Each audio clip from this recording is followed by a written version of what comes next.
Hmm. Hmm. Hmm. Hmm. Hmm. Hmm.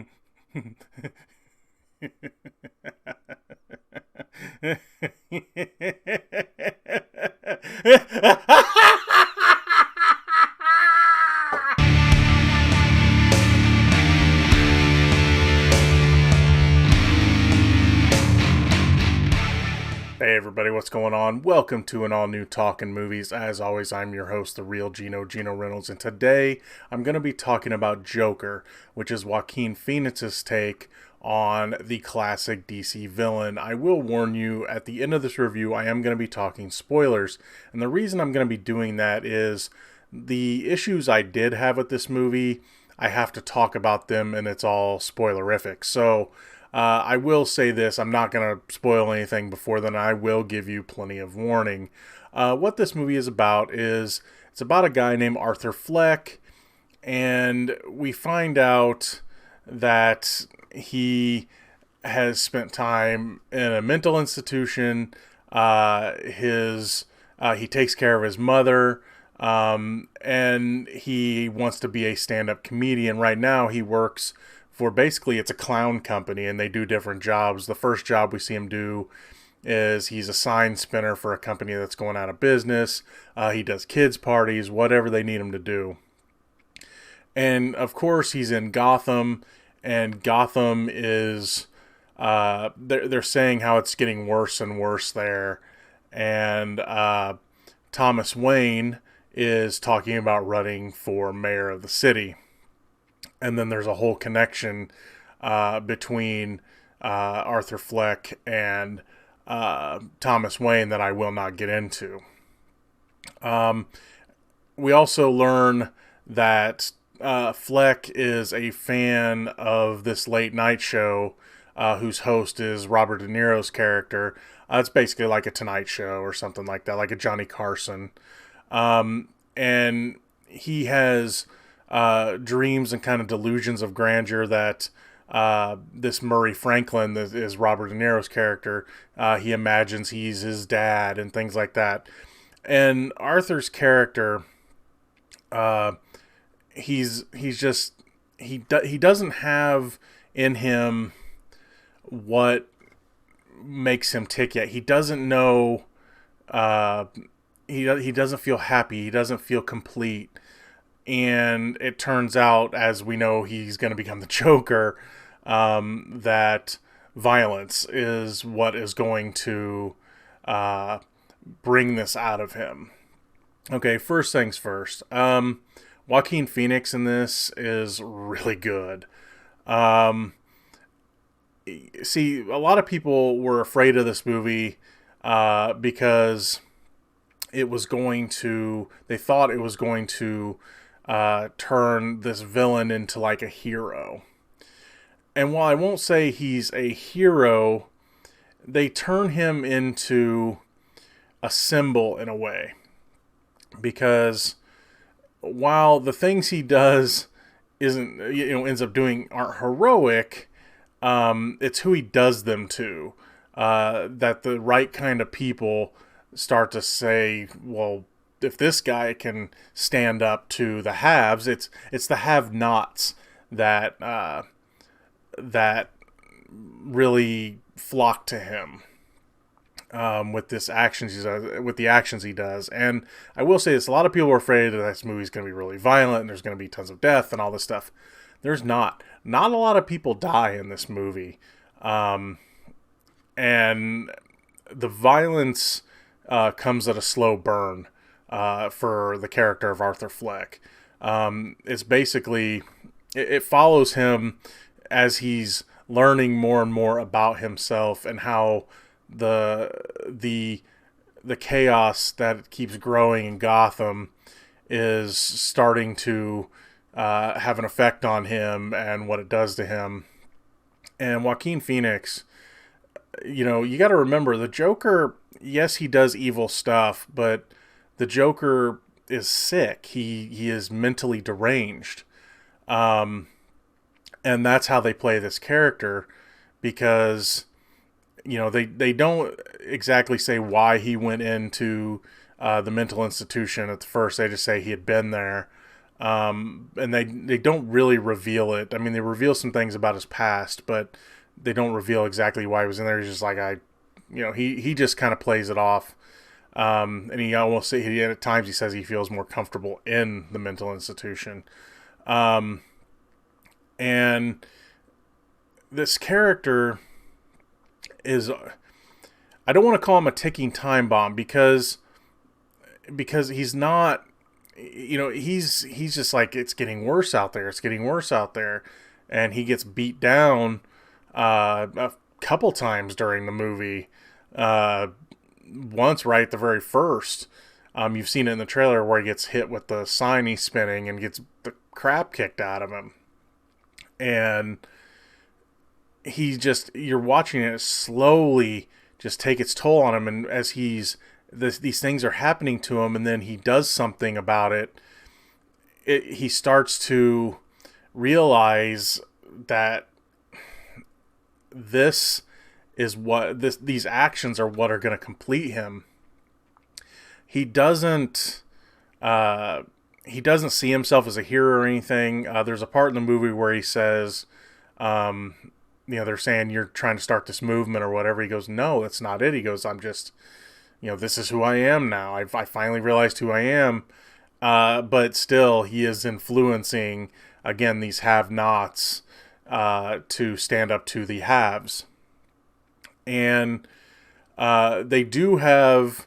anyway, his performance in this, I mean, you do sympathize with him somewhat, but it's still, the whole time you're like, he's sick, but still some of the things he does, they're not right. But this is just how his character is developing. A lot of people were my biggest fear, and a lot of people were comparing this movie to like Taxi Driver. I wouldn't call it that because,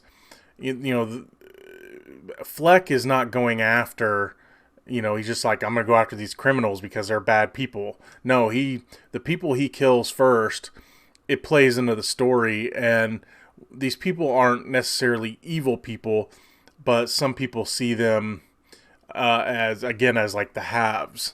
So, and the have-nots kind of are in a way happy about it, and it kind of starts this clown movement thing.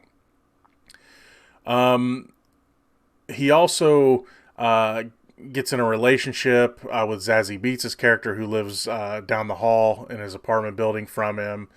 And she kind of stands with him through some of the stuff that happens to him throughout the movie. She goes and watches him do his comedy set, which his comedy set leads him to have an appearance on that Tonight Show type show. So there's that relationship there that kind of also plays into his home life with his mom, and a little bit, not much. But then there's also a story involving Thomas Wayne. I really don't want to get into that, but I will say that there is, you do see young Bruce Wayne, you do see Alfred, and of course you do see Thomas Wayne. So there is that. They play that story into it as well. And they're kind of, in a way, blaming Thomas Wayne for a lot of the problems. The have-nots are blaming Thomas Wayne for a lot of the problems in Gotham City. People like him, as they kind of say in the movie. But yeah, as the movie goes along, it's just about Fleck learning more about himself and what makes him truly happy, what makes him laugh, what makes him smile. And it's, there's not a lot of it, but the stuff is, it's not nice. When you get a glimpse inside of his psychiatrist wants him to write a journal, and you get glimpses, bits and pieces of looking inside of his journal, and he also uses it as his joke book as well. And I do want to talk about that. The jokes in this movie, there's a kind of some commentary in this. If there is any commentary in this movie, it's the same commentary that Todd Phillips has been kind of talking about in interviews, where he's like, comedy's dead. we can't say anything we want anymore. There's definitely commentary about that near the end of this movie about who are you to say what's funny. I find this funny kind of stuff, and it may not be too blatant, but it's there and you can see it. A lot of people are wondering, does it connect to Batman? Yes, but don't expect an after credit scene with Robert Pattinson or anything. No, there was no after credit scene. I was thinking they would hide something. They would hide something in this movie, like at the end, and not show the critics. But no, there was nothing after the credits. Do I feel they're going to connect this to the other movies? No, but you could. You could connect this to the Robert Pattinson Batman if you wanted to. It might be a little tougher to connect it to, say, like Birds of Prey, because the Joker is involved in that movie, but it couldn't be it couldn't be this Joker. It would have to be maybe another person that has become the Joker. If they keep the Joker they had now, we don't know if that's the case or not. I don't know if they'll connect this. I think they're just going to keep this one solo, kind of just, here's how it could have happened. And that's kind of how I looked at this movie. I mean, you think about, the Killing Joke, where Joker kind of told the story of his origin, even though, was it real or was it not? We never know, and I think they've covered some of his origin in the comics now. I haven't kept up on it, so I don't know what it is. But, I look at this movie as kind of here's a what if. This could have happened. This could have been how the Joker got started. All in all, I thought it was a really good movie. I love the pacing. It was a nice slow burn. Joaquin Phoenix, I'm glad that he took the time to pick a character that he could really sink his teeth into. Because I know they wanted him for like Doctor Strange, and I'm sure he was up for some other characters, and he's just like, no. But then he chose this, and I thought he did a really good job. They're talking awards. I could see him being nominated for something like this. Will he win? I don't know. I mean, I'd have to see who he's up against, but I thought he did a really good job. He definitely kind of puts this movie on his back. I'm not saying like Robert De Niro didn't do a good job or Zazie Beetz didn't do a good job, I'm not saying people didn't do a good job, but I think you needed someone that has the caliber of range that Joaquin Phoenix has to kind of carry this movie. Like De Niro's in it, but he's not in it a ton. Most of the time you see him, he's on the TV. Mark Maron's barely in it. A lot of the supporting characters are just, they're important to the story, but I don't know if they could have carried a movie with a lesser actor playing Joker. So I do recommend this movie. It gets kind of violent here and there, but really a lot of it's just kind of a slow psychological burn, and it's really enjoyable. My fears of it being Taxi Driver, I'm glad that they were kind of, those fears kind of went away, especially when, he finally becomes who he's supposed to be. So I do recommend the movie. I did like it a lot, but here's the thing. I wanted to call it a great movie, but I had a few issues with it. And this is where I'm going to get into spoiler territory. So I do recommend this movie. And the things that bother me about it didn't ruin it for me at all, but it just keeps it from being like a great movie. So here we go. We're getting into spoiler territory. The movie is extremely, extremely predictable. Whether you know stuff about Batman and the Joker or not, now you will know more of what's coming if you do know like the history of Batman and the Joker, or at least have a somewhat of a knowledge. But even if you don't, there's a lot in this movie that didn't surprise me. There was really no surprises for me. Now, I can't say I was surprised by Joaquin Phoenix's performance, because I knew if anything, he was going to be, at least put his all into it and probably be good. Usually in movies that are even bad that he's good in them. But here's the thing. The movie's way too predictable. Okay, let's talk about the Batman stuff. The connections to Batman are, you've seen them before. This is near the end of the movie.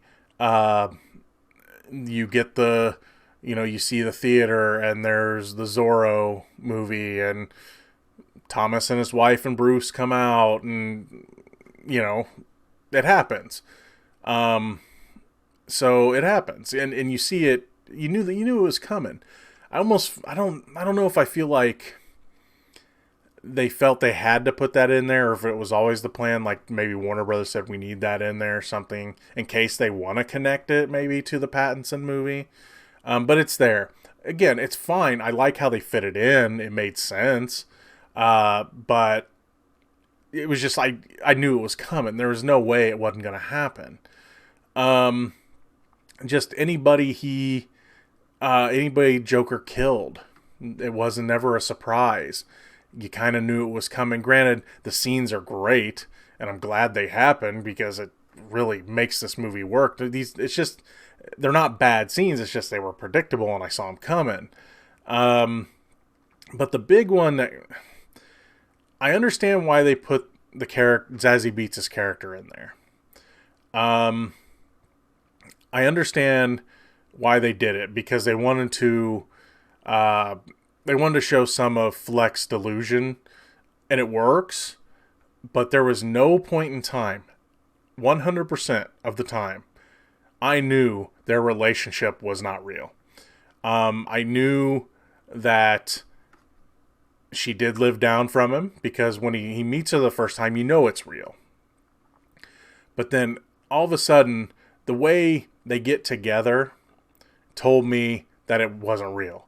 If they would have took that out of there, I might have been fooled. But the way that they get together the first time, it's like, yeah, that wouldn't have worked.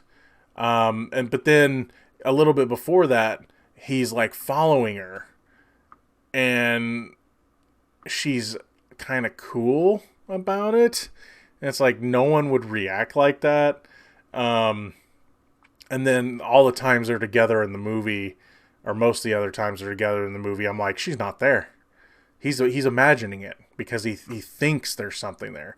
I will say, though, that though it's a short scene, there's a scene that involves the two of them that is one of the best in the movie. It's just this really quiet, just creepy, you don't know what he's going to do kind of scene.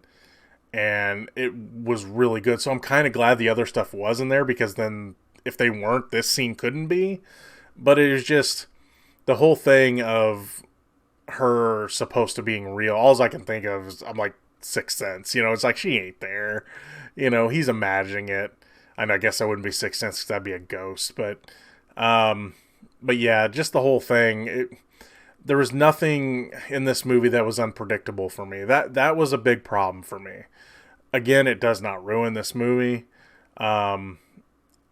It's still a really good movie. The performance really pushes this movie. Joaquin Phoenix, I'm glad he chose this role. If he doesn't do the role again, though, that'll kind of be... It'll be disappointing. I think I would like to see him do it again. If they do connect him to the Robert Pattinson Batman, I think it could work. Again, I don't know how you'd connect him to the Birds of Prey and stuff like that, but I don't think DC's really worried about that right now. But yeah, not a lot of surprises in this movie, especially if you know Batman. But even if you don't, you're gonna figure everything out. Then again, though, that being said, the movie is still really good. I really like the ending a lot. I did like the twists and turns, even though I knew they were coming. Even there's one that involves Arthur Fleck and Thomas Wayne. I'm like, nah, that's bull. That ain't gonna be real. It's gonna be something, it's gonna be something else. I mean, you don't know all the facts until they give them to you, but you can you can tell there's not something right there, and then of course it's not, and so predictable, yes, but the performance from Joaquin Phoenix and the supporting cast is good too. But the performance from Joaquin Phoenix really carries this movie. I don't think this movie is dangerous. I just think that it's a story of how the Joker could have started. Because to tell a story of how the Joker could have started, it's gonna be chaotic and bad things are gonna happen.